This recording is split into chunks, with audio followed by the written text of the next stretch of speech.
Oke, selamat pagi semua. Perkenalkan, nama saya Ivan Andreas dengan NIM 11181810037. Saya berasal dari Fakultas Ekonomi dan Bisnis Universitas Macung angkatan 2018. Video kali ini nanti saya akan menampilkan beberapa dari hasil video-video opini saya yang sudah saya buat sebelumnya. Tugas pembuatan video opini ini saya lakukan dikarenakan untuk memenuhi tugas UAS IT HRM. Untuk urutan-urutan video opini yang akan saya tampilkan nanti adalah sebagai berikut. Untuk video opini yang pertama, yaitu membahas mengenai workplace privasi, yaitu melihat konten pornografi di jam istirahat. Untuk video opini yang kedua, yaitu membahas mengenai performance appraisal, yaitu mereview aplikasi presensi. Untuk video opini yang ketiga, yaitu membahas mengenai managing knowledge, yaitu mereview Microsoft Course. Lalu untuk video opini yang keempat, yaitu membahas mengenai human research in pandemic, yaitu efek fenomena WFH di era pandemi yang paling berpengaruh dalam manajemen SDM untuk fenomena tersebut.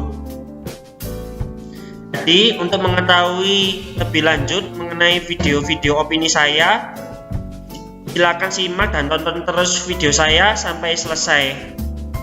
Selamat menonton.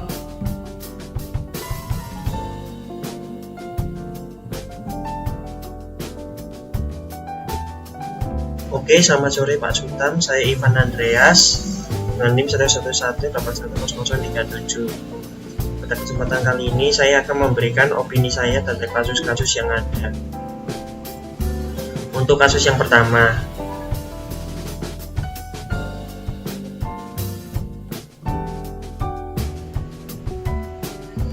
menanggapi kasus yang pertama ini, bila saya menemui karyawan dengan tindakan buruk tersebut seperti itu, maka saya sebagai HRD atau pemegang keputusan di perusahaan akan menindaklanjutinya dengan cara memberikan teguran berupa nasihat maupun masukan agar hal tersebut tidak terulang kembali ke depannya, karena dengan mereka membuka berbagai situs porno yang ada dapat mereputasi gadget mereka.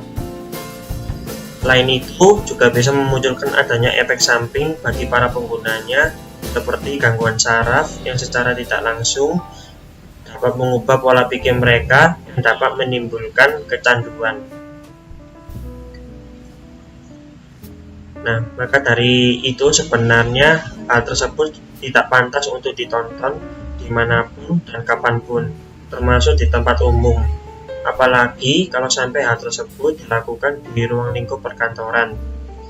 Meskipun mereka menggunakan HP dan koneksi data internet mereka sendiri untuk searching situs tersebut dan tidak menggunakan fasilitas maupun wifi kantor. Tetapi hal tersebut lama-kelamaan bisa menjadi suatu etika kebiasaan yang tidak baik bagi mereka jika tidak dilarang mulai sekarang. Yang selanjutnya adalah kasus yang kedua.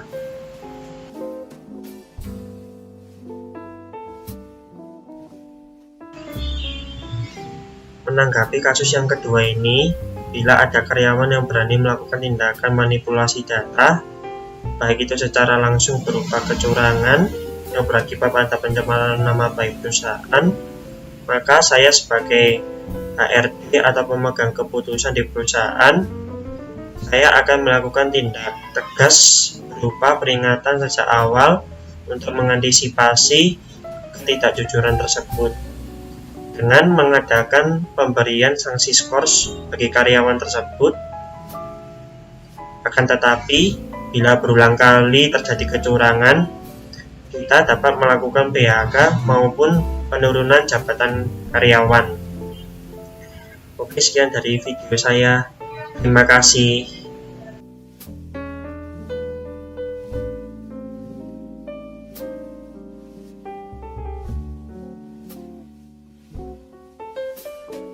Oke, selamat pagi semuanya. Perkenalkan, nama saya Ivan Andreas dengan NIM 11181800037. Pada kesempatan kali ini, saya akan memberikan sedikit opini saya mengenai software performance appraisal yang dapat mensupport penilaian 360 derajat. Untuk yang pertama, aplikasi di sini yang saya pilih yaitu adalah aplikasi Talenta. Untuk URL atau linknya bisa dilihat dan dibuka di web ini.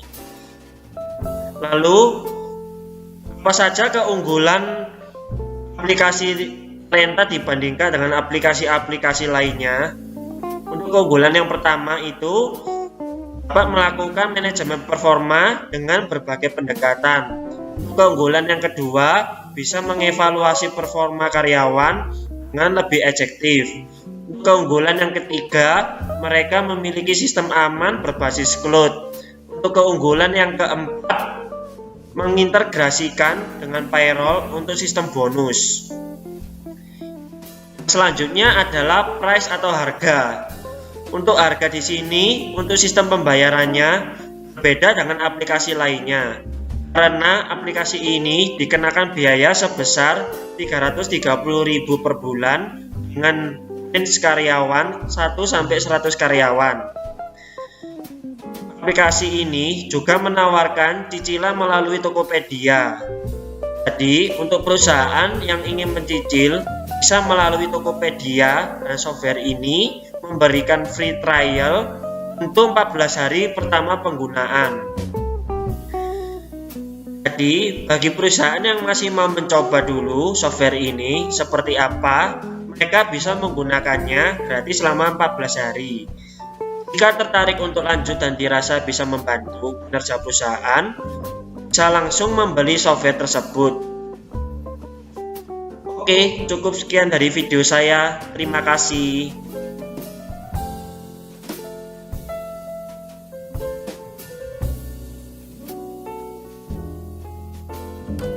Selamat pagi semua, perkenalkan nama saya Ivan Andreas dengan NIM 111810037. Di video kali ini saya akan mereview tentang satu course dari Microsoft Training yang sudah saya pilih sebelumnya. Untuk course yang saya pilih di sini adalah File Storage and Sharing with OneDrive and SharePoint. Jadi di sini OneDrive dan SharePoint itu merupakan suatu sistem yang berasal dari Microsoft yang memfasilitasi para penggunanya untuk dapat mengakses data maupun dokumen secara langsung dari gadget mereka maupun laptop mereka. Berikut adapun fungsi dari OneDrive dan SharePoint. Untuk yang pertama yaitu fungsi dari OneDrive. Nah, fungsi OneDrive untuk bisnis ini fungsinya adalah agar para karyawan bisa mengakses file dari berbagai perangkat yang terdapat di semua gadget.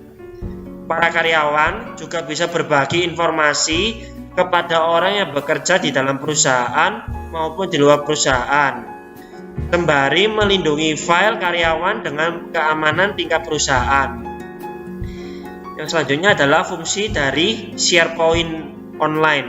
Nah, fungsi dari SharePoint Online ini adalah untuk menyediakan lingkungan kolaborasi antar pengguna SharePoint di mana para penggunanya dapat menulis dan dapat mengakses dokumen secara bersamaan dengan pengguna lainnya, mengelola proses bisnis, dan berbagi pembaruan dengan tim pengguna.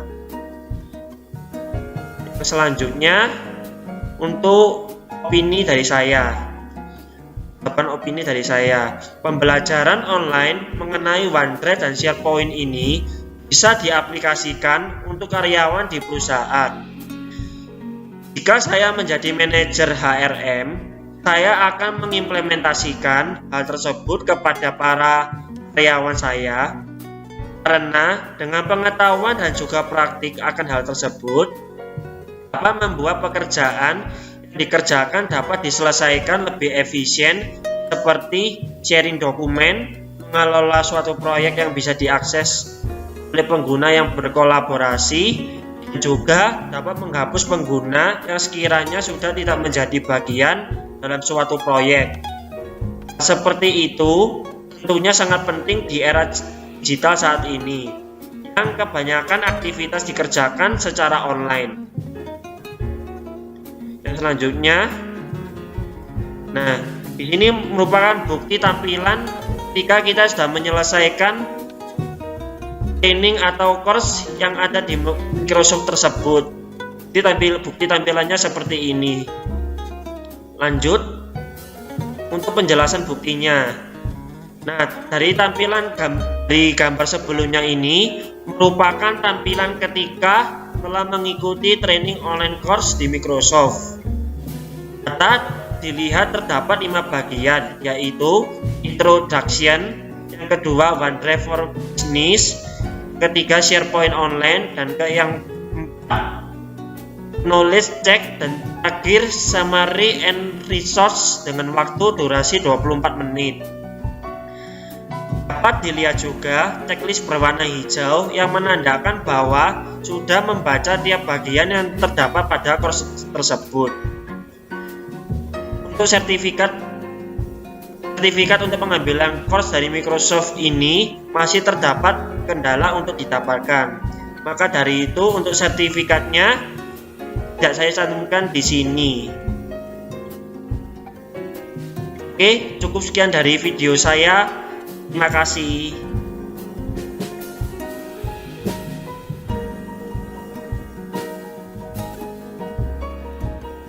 Selamat pagi semua, perkenalkan nama saya Ivan Andreas dengan NIM 11181810037. Pada kesempatan kali ini saya akan memberikan sedikit opini saya mengenai human research in pandemic.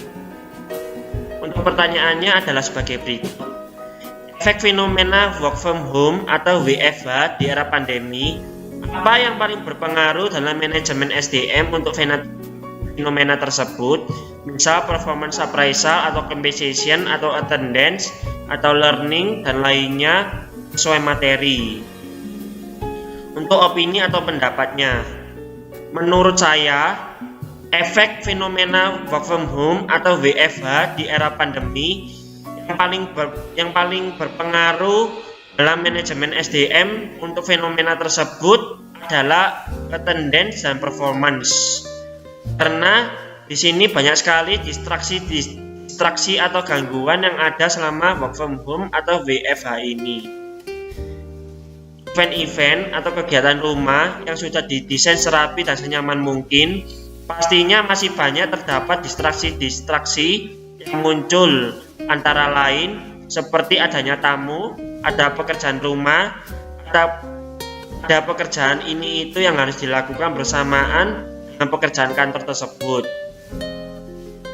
tersebut tentunya dapat mempengaruhi pekerjaan SDM mereka pada saat work from home atau WFH kali ini. Sebagai contoh, ibu-ibu yang bekerja di kantoran terpaksa harus melakukan work from home atau WFH pada saat pandemi seperti ini. Sedangkan mereka juga mempunyai anak yang otomatis mereka mau tidak mau harus mengurusi anaknya juga yang lagi sekolah atau anaknya yang masih balita.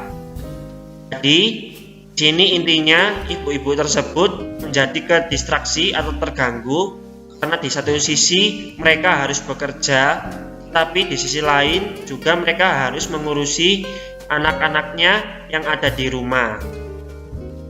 Adapun tantangan WFH atau work from home yang lain adalah sebagai berikut. Untuk yang pertama itu motivasi diri. Nah, saat kerja dari rumah itu, kamu perlu lebih memotivasi diri biar tetap melakukan pekerjaan dengan teratur. Setidaknya, mulailah dengan memotivasi diri untuk bangun dari tempat tidur dan memulai pekerjaanmu sesuai jam kerja yang semestinya. Selain itu, kamu juga perlu meminimalisir intervensi dari situasi di rumah, seperti keinginan menonton TV, anggota keluarga lain yang berisik. Nah, solusinya itu dengan cara buatlah area kerja yang khusus agar kamu bisa lebih fokus dalam bekerja. Kamu bisa pilih salah satu ruangan yang paling mendukung agar kamu berkonsentrasi dengan pekerjaanmu. Jangan lupa juga pastikan area kerja ini bersih, nyaman, dan tenang. Untuk yang kedua yaitu pengaturan waktu. Nah, saat muncul gangguan tiba-tiba, urutan pekerjaan yang telah kamu susun bisa jadi berubah. Akibatnya, kamu pun harus menyusun ulang pengaturan waktu yang sudah kamu alokasikan sebelumnya. Jika kamu tidak segera kembali ke laptopmu, harimu akan berakhir dengan pekerjaan menumpuk yang hanya akan membuatmu makin stres. Untuk solusinya itu, kamu harus mengikuti jadwal yang sudah kamu buat dan terapkan disiplin pada diri sendiri. Jika kamu melanggar jadwal yang sudah kamu buat, artinya kamu akan perlu kerja lembur. Untuk yang ketiga adalah komunikasi. Nah, masalah yang kerap muncul ketika bekerja jarak jauh itu adalah miskomunikasi. Tak semua orang dapat menjelaskan dengan baik di email maupun pesan singkat, seperti halnya ketika bertemu langsung. Nah, solusinya itu yaitu dengan cara sampaikan segala sesuatu dengan jelas dan tegas, dari kalimat-kalimat yang bisa diinterpretasikan berbeda atau perintah yang kurang jelas. Lebih baik terlihat to the point, basa-basi, ketimbang terjadi salah pemahaman sehingga muncul masalah baru. Untuk yang keempat yaitu kesepian. Nah, kalau kamu terbiasa bekerja di kantor, bertemu dengan teman-teman kantor, saat ini kamu hanya bertemu mereka lewat media. Jadi sangat wajar kalau hal ini membuat kamu merasa kesepian. Solusinya itu adalah dengan cara tetaplah rutin komunikasi dengan teman kerja kamu untuk membahas hal lain selain pekerjaan. Lakukan kegiatan yang menyenangkan, misalnya video call saat beristirahat, makan siang, atau membuat challenge bersama teman kerja. Oke, cukup sekian dari video saya. Terima kasih.